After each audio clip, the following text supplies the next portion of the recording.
Assalamualaikum warahmatullahi wabarakatuh. Halo teman-teman semuanya, kembali lagi nih dengan aku Kak Mega, tentunya di channel Edukasi Tawaf. Bagaimana kabarnya hari ini? Semoga kita semuanya selalu dalam keadaan baik dan juga sehat. Nah, dalam video pembelajaran kali ini kita akan belajar bersama tentang misi dakwah dari Nabi Muhammad SAW di Madinah. Seperti yang kita ketahui bersama bahwa dakwah yang dilakukan di Mekah sebelumnya mendapatkan banyak sekali tantangan serta ancaman dari kaum Quraisy. Nabi Muhammad berdakwah di Mekah kurang lebih 13 tahun. Selama itu Nabi Muhammad banyak sekali mendapatkan penolakan dan juga ancaman dari kaum Quraisy. Banyak sekali hal-hal yang tidak benar yang sengaja dilakukan. Misalnya adanya fitnah dari dakwah yang dibawanya. Fitnah tersebut akan disebarkan kepada masyarakat dan masyarakat akan memusuhi beliau. Bahkan ancaman juga datang dari kaum Quraisy, yaitu membunuh Rasulullah. Ancaman dan juga kekejaman dari kaum Quraisy semakin menjadi tatkala Nabi Muhammad melakukan dakwah secara terang-terangan. Umat muslim semakin menderita dan banyak juga umat muslim yang dibunuh karena tidak mau mengikuti ajaran dari kaum Quraisy.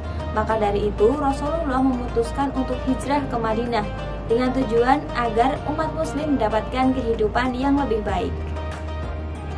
Sambutan baik dari masyarakat Madinah membuat Nabi Muhammad menetap dan menyebarkan dakwahnya selama 10 tahun sampai beliau wafat pada tanggal 12 Rabiul Awal tahun 11 Hijriah.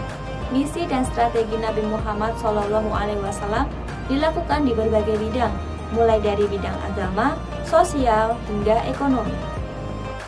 Adapun misi dakwah dari Nabi Muhammad SAW di Madinah sebagai berikut. Yang pertama, membangun Masjid Nabawi. Program atau misi pertama Nabi Muhammad SAW sesampainya di Madinah adalah menentukan tempat di mana akan dibangun sebuah masjid. Tempat yang dipilih oleh Nabi Muhammad yaitu tempat di mana untanya berhenti setibanya di Madinah. Tetapi tanah atau tempat tersebut milik dua anak yatim. Untuk itu, Nabi Muhammad SAW meminta supaya keduanya sudi untuk menjual tanah miliknya. Namun ternyata mereka lebih memilih menghadiahkannya untuk Nabi Muhammad.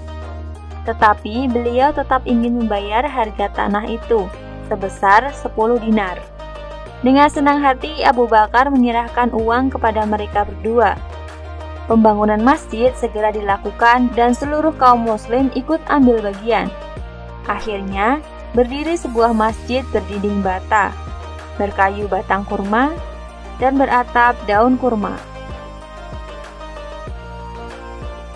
Yang kedua, mempersaudarakan kaum muhajirin dan juga kaum ansor.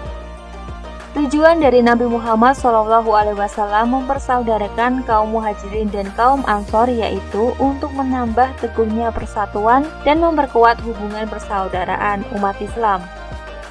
Persaudaraan tersebut dilakukan oleh Nabi Muhammad SAW dengan mengangkat tangan Ali bin Abi Thalib dan mengatakan, "Ini saudaraku." Setelah itu, diikuti oleh masing-masing mereka memilih saudara angkatnya sendiri. Di antaranya yaitu Abu Bakar As-Siddiq dengan Kharijah bin Zuhair. Yang kedua, Umar bin Khattab dengan Itban bin Malik. Yang ketiga, Bilal bin Robah dengan Abu Ruwaihah. Yang keempat, Amir bin Abdillah dengan Sa'ad bin Mu'az.